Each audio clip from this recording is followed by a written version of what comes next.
அனைவருக்கும் வணக்கம். இந்த வீடியோவில் நான் ஒரு கேள்வி உங்கள்கிட்ட கேட்பேன். அந்த கேள்விக்கு பதில் உங்களிடமிருந்து ஆம் என்று வந்தால் இந்த வீடியோவை நீங்கள் பாருங்கள், அல்லது நீங்கள் என்ன செய்யலாம், ஸ்கிப் பண்ணிடலாம். கேள்வி இதுதான்: உங்களுக்கு தமிழ் சரளமாக பேச தெரியுமா? தெரிந்தால் இந்த வீடியோ உங்களுக்கு தான். பார்னா இங்கிலீஷில் லுக். அடுத்தது என்னை பார், look at me. Look at me. அடுத்தது பூனையை பார். அப்போ என்ன பண்ணணும், அதே இதை எழுதிட்டு லுக் அப்படியே இருக்கும், அற்றும் போட்டுடணும். அடுத்தது த கேட் மட்டும் நீங்கள் சேர்க்கணும். Look at the cat. படத்தை பார். அப்போ இங்கே என்ன போடணும், அட் த பிக்சர் போட்டால் வந்துடும். லுக் அதே மாதிரி எழுதிருங்க, அட் போட்டுருங்க, த போட்டுருங்க. அடுத்தது நீங்கள் சேர்க்க வேண்டியது பிக்சர்.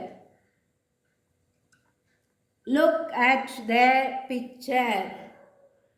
நெக்ஸ்ட்டு பொய் சொல்லாதே, டோன்ட் லை.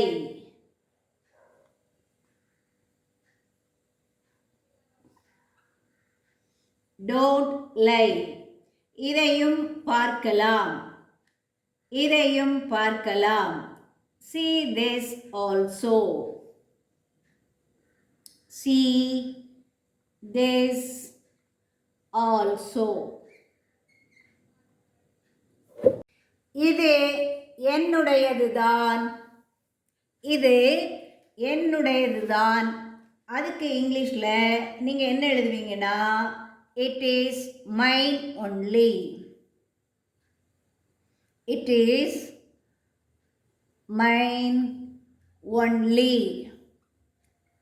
தானி வந்திருக்குல்ல, அதனால தான் ஒன்லின்னு போட்டிருக்கோம். அடுத்தது பாதுகாப்பாய் இரு, பாதுகாப்பா இரு. Stay safe, stay safe. Next சந்தோஷமா இரு, சந்தோஷமா இரு.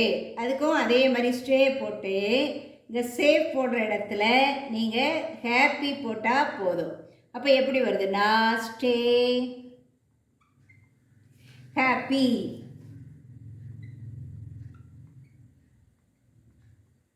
Stay happy.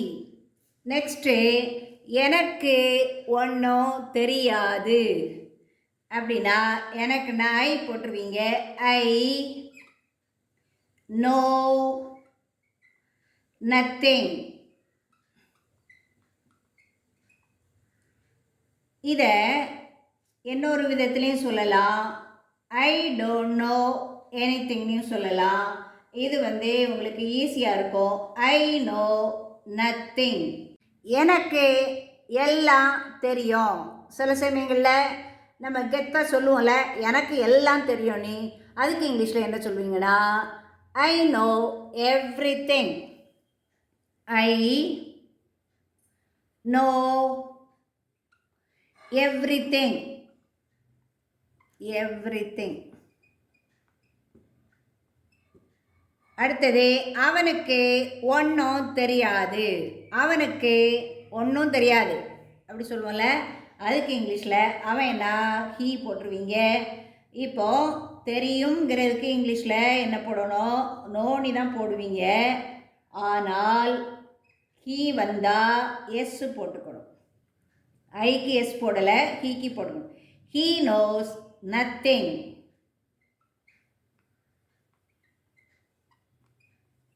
he knows nothing. என்ன நடக்குது? சில டைமில் ஏதாவது ஃபங்க்ஷன் நடக்கும்போது நம்ம கேட்பல, அங்கே என்ன நடக்குதுன்னு. அதுக்கு தான் என்ன சொல்லணும்னா, வாட் இஸ் கோயிங் ஆன்.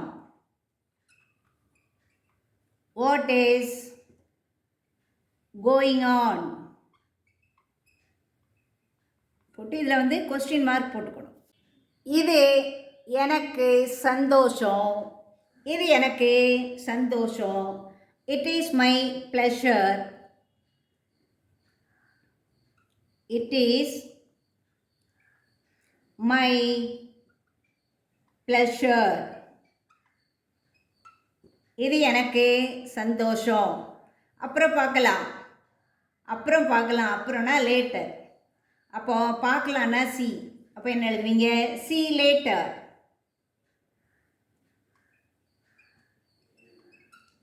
சில டைமில் உடனே அப்புறம் பார்க்குறேன் அப்படின்னு சொல்லுவாங்க. அப்போனா என்ன போடணும்னா see you லேட்டர் அப்படி போடணும். அப்புறம் பேசலாம். அப்புறம்னா லேட்டர். பேசலான்னா என்ன? டாக். ரொம்ப சிம்பிள். டாக்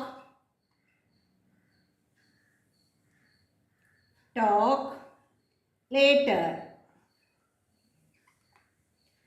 நெக்ஸ்ட்டு எவ்வளவு தைரியம்.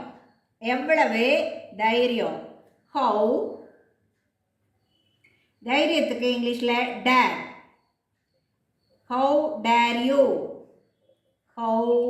டேர் யூன்னு போட்டு கொஸ்டின் மார்க் போடணும். இது உனக்கு தான் அப்படின்னா நீங்கள் இங்கிலீஷில் என்ன சொல்லணும்னா it is for you. It is for you. இது உனக்கு தான். அடுத்தது இது அவளுக்கு தான். அவள்னா என்ன சொல்லணும்? ஷீ சொல்லுவோம். லாஸ்ட்டில் வரதுனால ஹேர் போட்டுறணும். It is for her. It is for her. அப்போது ஒரு வேர்டை மாற்றினாலே அடுத்த சென்டென்ஸ் ஆட்டோமேட்டிக்காக வந்துக்கிட்டே இருக்குது. அதனால தான் நீங்கள் இந்த மெத்தடை ஃபாலோ பண்ணி நான் கொடுக்குற இந்த 40 சென்டென்சஸையும் நீங்கள் கற்றுக்கிட்டீங்கனாலே இந்த மந்த்துக்குள்ளாலேயே உங்களால் ஈஸியாக இங்கிலீஷில் பேச முடியும். நான் உன் பக்கம்தான். நான்க்கு இங்கிலீஷில் என்ன பண்ணோம்? I am on your side. I am on your side. அடுத்தது திரும்ப என்ன கூப்பிடு. அப்போ என்ன போடணும்னா என்னங்கும் போது இங்கே இதில் கால் மீன்னு சொல்லணும். Call me back. இது திரும்ப அவளை கூப்பிடுனா கால்கர் பேக். ஒரு வேர்டு மாறினா எனக்கு ஒரு சான்ஸ் கொடுங்க. எப்படி எழுதணும்னா give me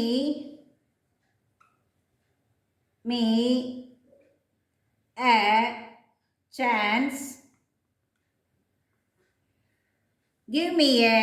chance.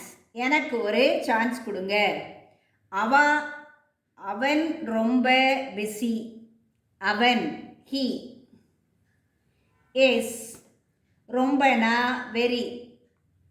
he is very busy.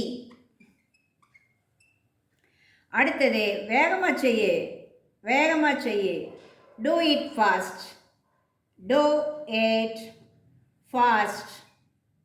வேகமாக செய்யு. அவ ரொம்ப பிஸி. இப்போல்லாம் அவள் ரொம்ப பிஸி அப்படின்னா என்ன சொல்லுவோம்? நவடேஸ் அப்படின்னு சேர்த்துக்கலாம். இதில் நான் கொடுத்துருக்கிறது அவள் ரொம்ப பிஸின்னா அவளுக்கு இங்கிலீஷில் ஷீ இஸ் வெரி பிஸி. எனக்கு ஒரு சான்ஸ் கொடுங்கன்னா நீங்கள் கிவ் மீ a சான்ஸ்னு போட்டிங்க. சப்போஸ் தயவு செய்து எனக்கு ஒரு சான்ஸ் கொடுங்கன்னா இதில் நம்ம தயவு செய்து எனக்கு ஒரு சான்ஸ் கொடுங்கன்னா அதே இதை எழுதிட்டு give me a chance please.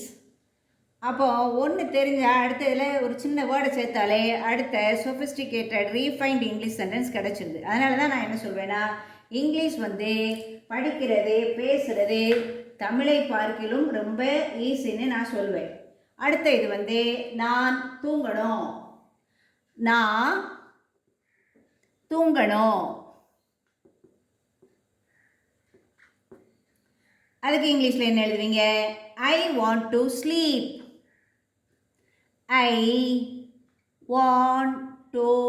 Sleep. அடுத்தது நான் பேசணும். நான் பேசணும். அதை எப்படி எழுதுவீங்க? ஐ வாண்ட் டு ஸ்பீக்னு எழுதுவீங்க.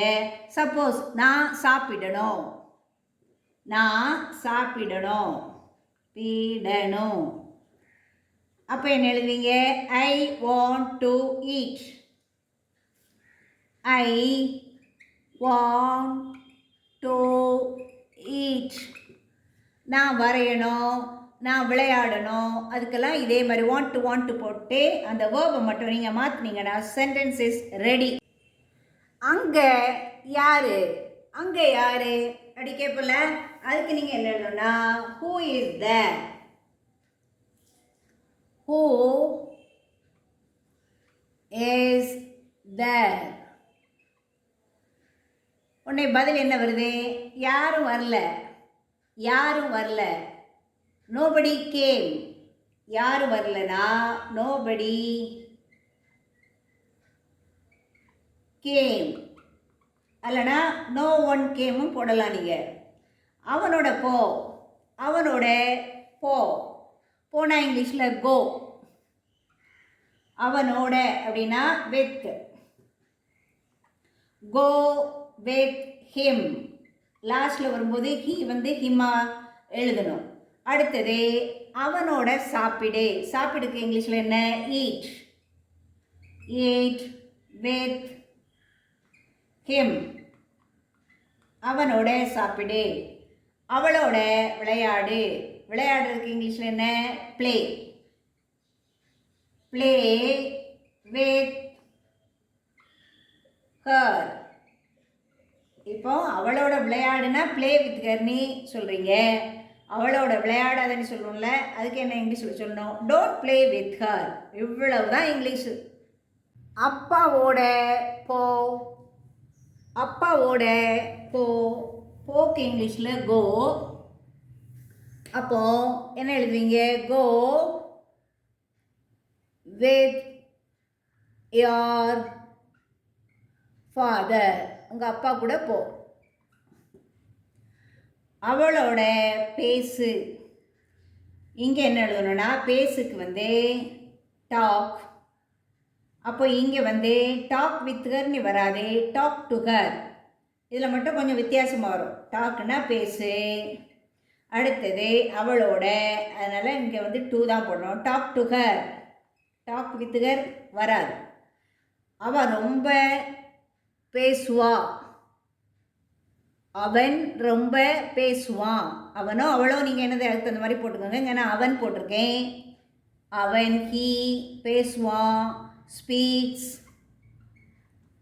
எஸ் வரணும். ஹீ ஷீட்டுக்கு எஸ் வரணும். இதை வச்சு கூட ஒரு சின்ன ஷார்ட்ஸ் போட்டிருக்கேன். நீங்கள் அதை பார்த்தீங்கன்னா அந்த ஹீ ஷீட்டுக்கு எப்படிலாம் எஸ் போடணுங்கிறதே உங்களுக்கு தெரியும். He speaks a lot. நிறைய பேசுவான். அடுத்தது என்னை வற்புறுத்தாதே. என்னை வற்புறுத்தாதே அது நெகட்டிவ் இது. அதனால் don't insist. Don't insist me. கொஞ்சம் பக்கத்தில் வா, கொஞ்சம் பக்கத்தில் வான்னு சொல்லுவோம்ல, வானா இங்கிலீஷில் come. Come a little closer.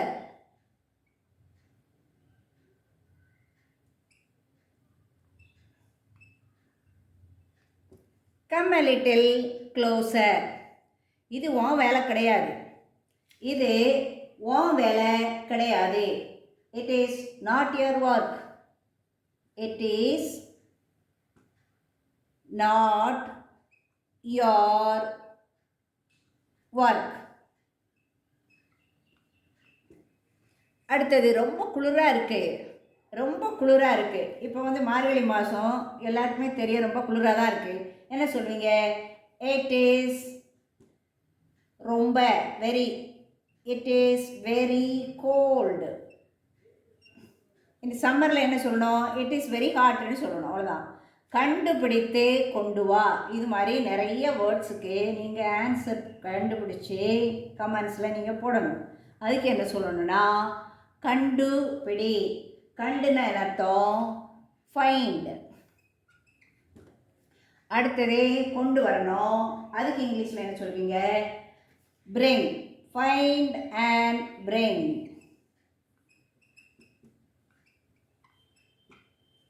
இப்போ நீங்கள் இதெல்லாம் கோத்ரூ பண்ணுங்கள். யாரெல்லாம் தமிழ் மீடியமோ கமெண்ட்ஸில் நீங்கள் போடுங்க. நான் உங்களுக்கு தகுந்த மாதிரி ரொம்ப சிம்பிளான வீடியோ அப்லோட் பண்ணி விடுறேன். இனி அடுத்த வீடியோவில் ஒரு நல்ல கண்டென்ட்டோட நம்ம மீட் பண்ணலாம். நன்றி, வணக்கம்.